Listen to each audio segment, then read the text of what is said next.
Have you heard about Mature Adults with Donna Hoover and Mike Roth?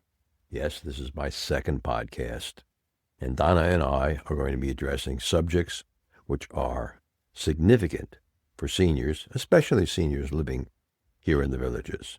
The easiest way to hear the show is to look it up on Apple Podcasts. Look for Mature Adults with Donna and Mike. We'll be looking for you there. You can also find us on Mature Adults with Donna and Mike, all spelled out, @buzzsprout.com.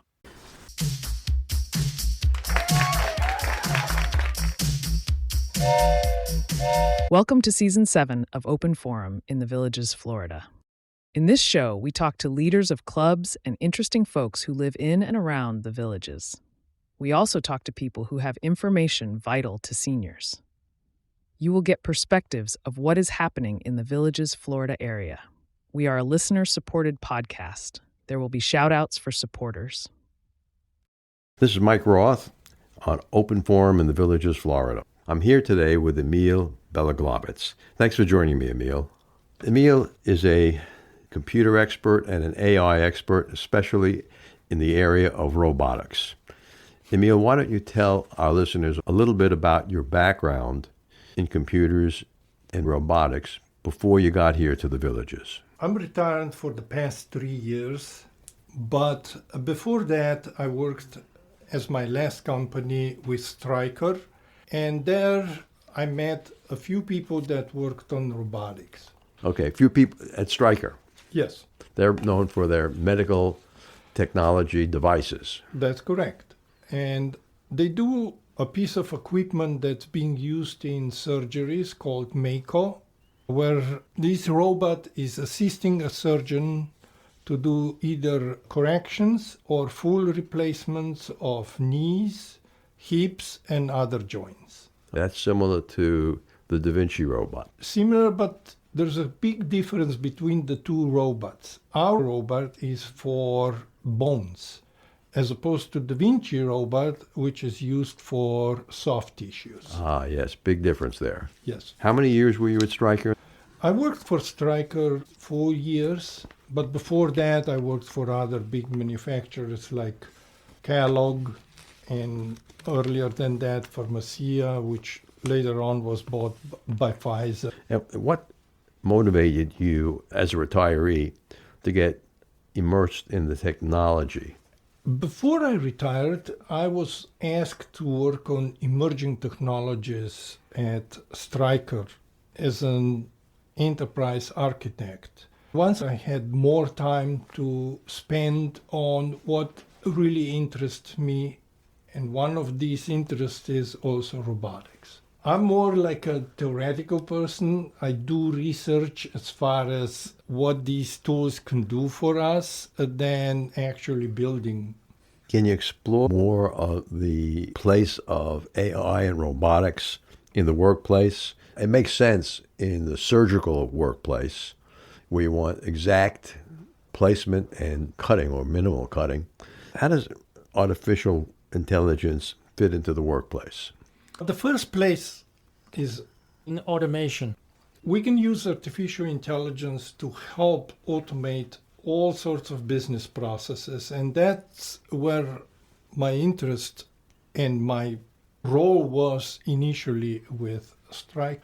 Also in manufacturing, but more in finance, customer support. There's been a story published recently that Salesforce.com, that had 9,000 people in customer support, let 4,000 people go to replace them with AI, using AI voice. Do you think that's a good decision?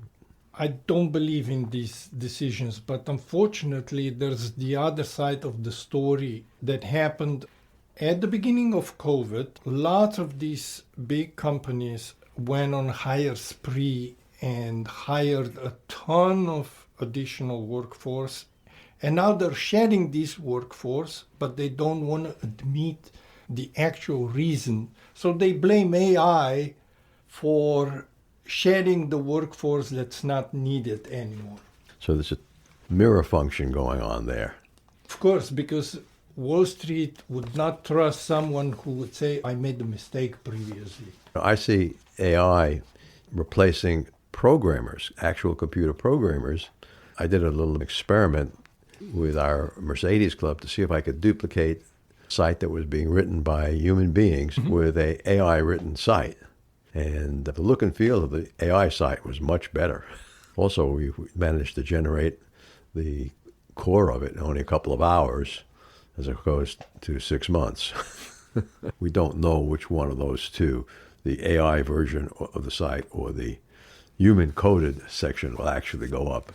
I think AI at this point is really good in creating prototypes of solutions. The judgment is whether these can be properly penalized. AI is very helpful to create millions of lines of code, but whether this code is actually efficient, that's another question. Yes, and there's always the question of hallucinations.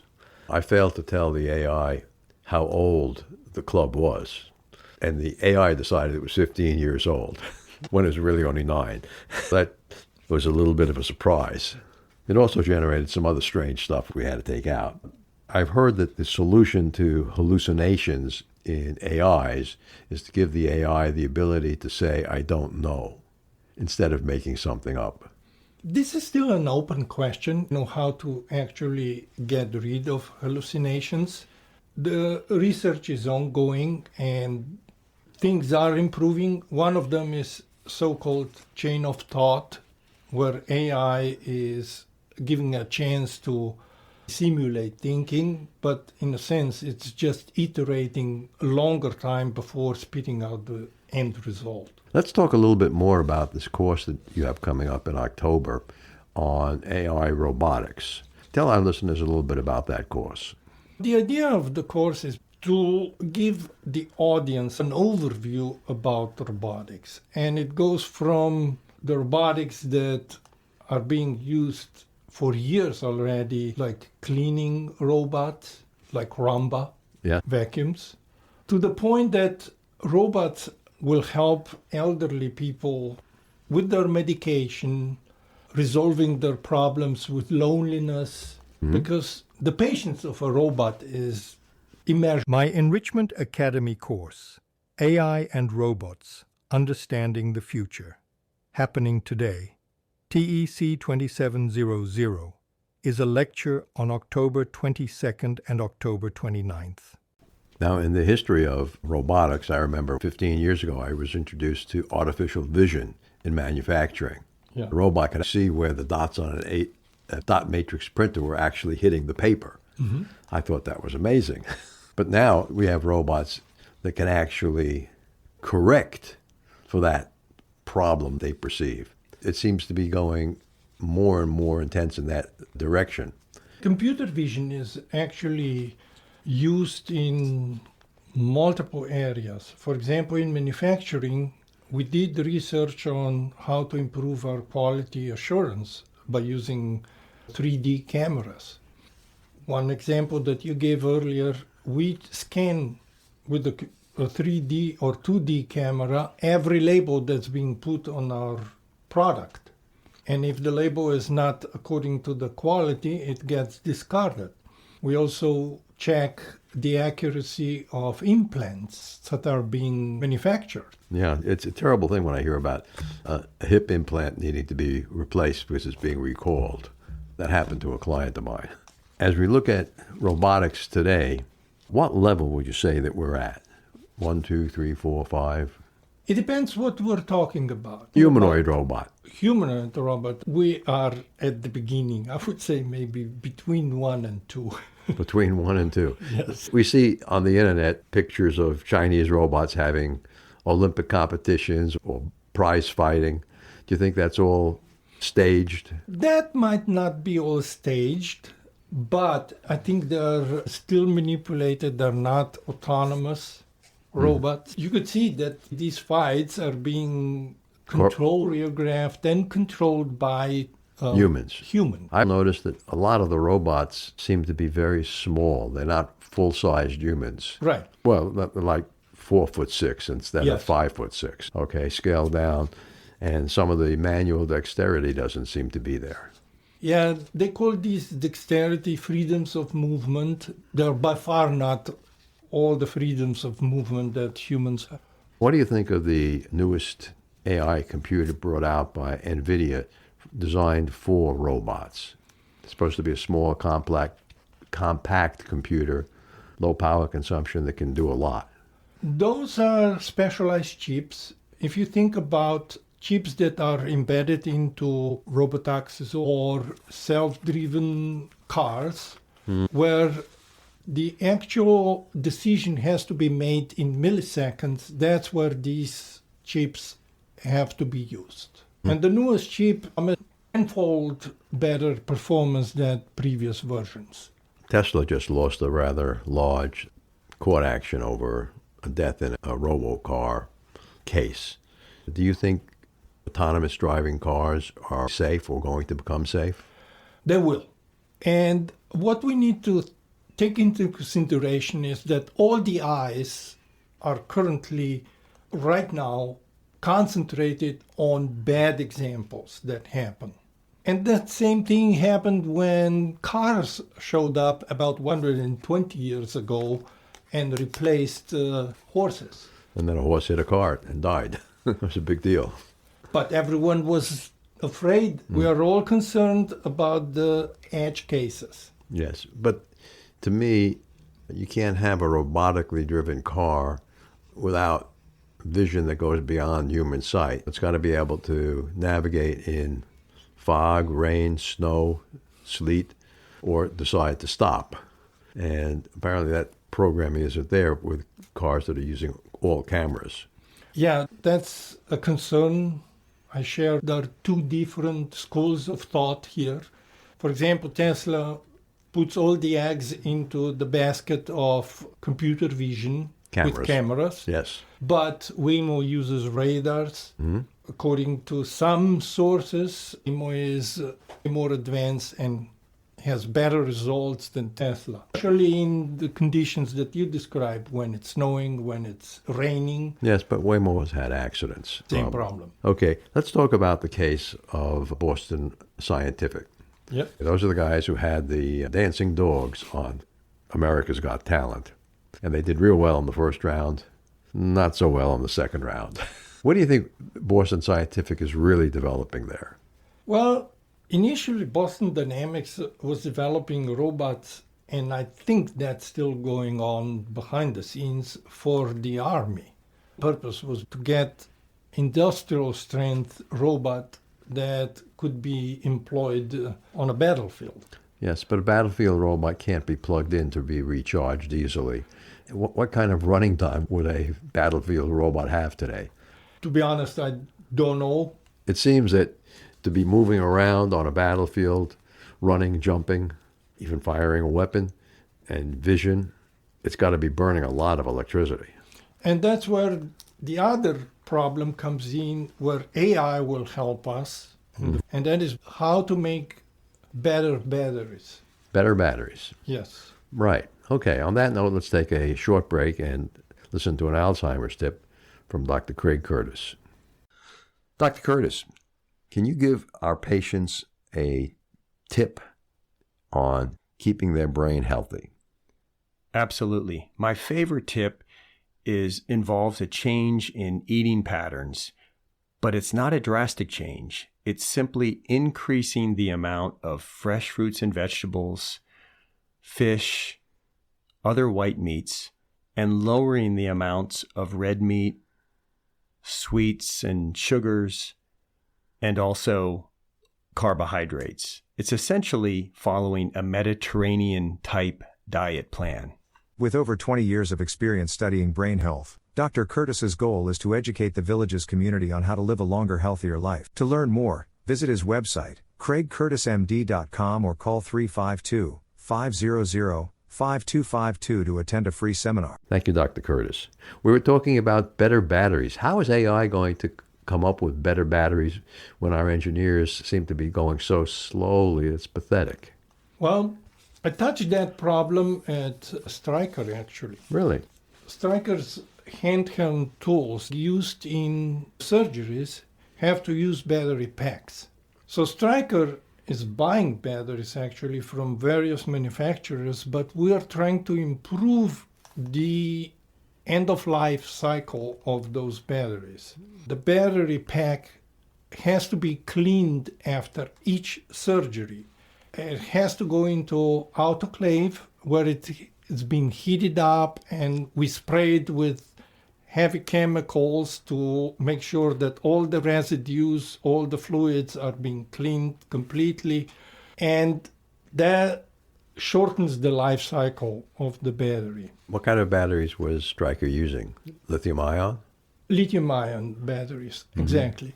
And Stryker's playing around with changing the formula for the electrolyte to improve the life cycle of the battery. And if you do that, then you have to test. Artificial intelligence is we're using artificial intelligence to predict how many times we'll be able to recharge this battery and recharge and clean. So the automobile manufacturers are going into what they call a solid-state battery. Yeah. Can you explain for our listeners what that means in layman's terms? In layman's terms, you're removing electrolyte out of the battery. Fluid, Exactly. And in this way, you're also removing a problem of overheating during the charge, and in case of malfunctioning of the battery, you're removing the danger of fire. And batteries can, I've seen films of them burn. with high temperature. That's why they have cooling systems when you're charging a car. Are there any of these solid-state batteries that you think show a lot of promise?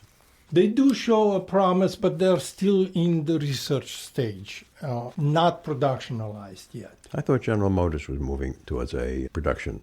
They all move towards it. Okay, so AI in computer sense uses a lot of power. We hear stories almost every week, whether it's Google or Facebook, wanting to put it in a gigantic data center, and then they have to put in a nuclear power plant to power their data center. Right. It seems to be rather extreme. Right. Power consumers. What's happening on the power creation side and AI that would make some of these plants economically feasible? Well, we're using AI to solve another problem, which is instead of a standard, regular Energy. nuclear energy, to switch to the nuclear energy that's happening on the sun, and it's actually fusion energy.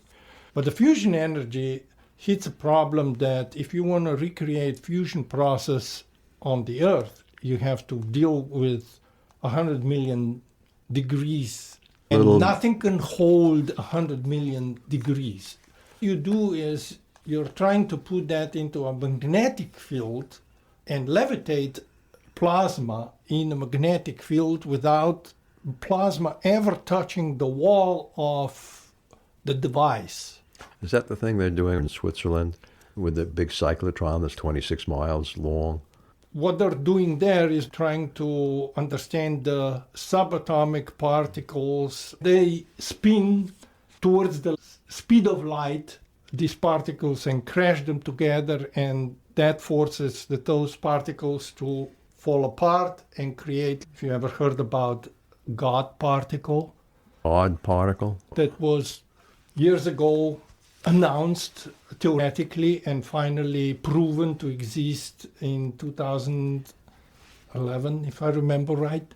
So the nuclear power plants that they're talking about building for Google or Microsoft or Meta, those are all going to be the splitting of the atom type of a plant as opposed to a fusion plant? Yes. Because they can't. All of these companies are also investing into research of fusion, but nothing is yet ready for production. In Europe, there's a project called ITER. Spell it. ITER, a huge tomahawk, which is a shape of a donut type of fusion reactor. They're planning to bring it online in 2035 to do additional research on fusion. Now, relative to AI and robotics, if you were going to explain to your granddaughters, okay, or an audience of people who are 55 and older, some of the robotic jargon that we're likely to hear over the next several months or years. Could you do that? Well, I would say that robot is a device that has a brain. The brain is artificial intelligence to help it decide what to do. It has sensors with which it can see the environment around, but the brains, which is artificial intelligence, help it decide what to do with that brain. Okay. Yes. So do these robots that are being developed also have sound sensors or ears? Adding additional sensors for sound. They're adding tactile type of sensors for touch. Mm-hmm. So you could see, for example, videos where a robot can crack an egg. Mm-hmm. Prop. I've seen robots that are supposedly folding laundry and sheets. Although they're folding the sheets, they're not folding them perfectly. They're approximately, but they're not as good as a hotel maid might be. Right. Now, in the area of food preparation, are there any advances being made in robotics there? Right. Robots are now already used in service industry. What I mean by that is they can deliver food. Mm-hmm. Yes, I've seen that. I've Right. seen them come over and pick it up on a ship, but they're pre-programmed paths. Right. But on the other hand, you could use robots in the same way as they're being used in, for example, warehouses. Amazon uses millions of robots in their warehouses already, and they use artificial intelligence to pick and put away the stuff into the bins, and they don't crash each other. No, that's very good. They don't crash. But the example that you brought up of Amazon, their robots are very specialized to work in their warehouses, Yeah. where they know bin A122 is going to be in a specific physical place. Yes. What happens when the device or box that they're trying to put in that specific space doesn't fit? They get confused and have to get help from a human managing the section of the warehouse. Is that where SAP, that's the Warehouse program management Yes, software Yes. comes into play. Yes, and they have for every SKU the size of the external box Right, and the barcode that's supposed to be on it. right. These robots at Amazon can read the barcode on the boxes. Yeah. So if a human being put a unit in the wrong compartment and the robot pulled it out and it had the wrong barcode on, what would happen? Yeah, I think at that point they have to have some sort of an exit procedure, we call it, which is a solution for that type of Nonconformity. yes. Can you give our listeners a guess on when a viable robot for home use might be available and what uses that robot would have? I would say that in about 5 to 10 years, we will be able to get a home robot. And initially, I think they're going to be assisting a person to get up from their chair, to be able to remind, okay, you need to take this sort of medication, did you take it, and so on and so forth. Could the robot dispense medication? It depends how it's going to be packaged, because all that has to be reprogrammed or understood by computer vision. Okay, so you couldn't just pour a bottle of pills into a compartment on the robot and say, give me one of these 4 times a day. That won't work. I had that problem with some of the vitamin supplements I was taking. Last week, 2 compartments spilled out at the same time, and 2 of the capsules were identical. They were white capsules with white stuff in them, and I didn't know which one was which and which I was supposed to take one of and which I was supposed to take 2 of. Yeah, And you know what my solution was? Throw them both out. that's the best. Yeah, I just was terribly confused. I didn't know what to do. Now, as these robots come onto the marketplace, will we see a tremendous reduction in costs? We should, because we're not going to be able to afford a robot at current price. For example, even a 4-legged robot made by Boston costs at this point at the minimum $75,000. Those robots that were dancing on, Each one costs Even the one that fell down kind of died on stage. Even that one, and probably that was staged or pre-programmed Yes, because it to got make back it up. more Yeah. low. I love the way they painted them. So before we go, tell our listeners again when your course is on robotics. The course will be on October 22nd. Okay. I split it into 2 sessions. Each session is how long? Each session will be up to 2 hours. Okay. It all depends on the audience. Okay. It's meant to be more conversation than a lecture. My Enrichment Academy course, AI and Robots, Understanding the Future, happening today, TEC 2700, is a lecture on October 22nd and October 29th. Conversational robotics Exactly. with Emil. If they wanted to sign up, you got to go into the Enrichment Academy catalog, go to the enrichmentacademy.org, and you'll be able to find it, or pick up the Enrichment Academy course catalog, which will be available middle of September. Yes. Emil, anything else you want to add? Thank Good. you for the opportunity. Thanks for being with us today, Emil. Great. This is Mike Roth. Listeners, I'm thrilled to share with you this podcast, which is my passion project to bring knowledge, inspiration, and things you need to know about the villages and the people living here. Be sure to hit the follow button to get the newest episode each week. Or you can hit the purple supporter box. Even a small donation of $3 to $10 a month makes a big difference. And you can cancel your subscription at any time. Your support means the world to us. Stay curious, stay inspired, and keep those headphones on. Remember, our next episode will be released next Friday at 9 a.m. Should you want to become a major supporter of the show or have questions, please contact us at mike@rothvoice.com. This is a shout-out for supporters, Tweet Coleman, Ed Williams, Dwayne Romick, and Dr. Craig Curtis at K2 in the Villages. We will be hearing more from Dr. Curtis with short Alzheimer's tips each week. If you know someone who should be on the show, contact us at mike@rothvoice.com. The way our show grows is with your help. Text your friends about this show. If you enjoyed listening, or just tell your friends about the show.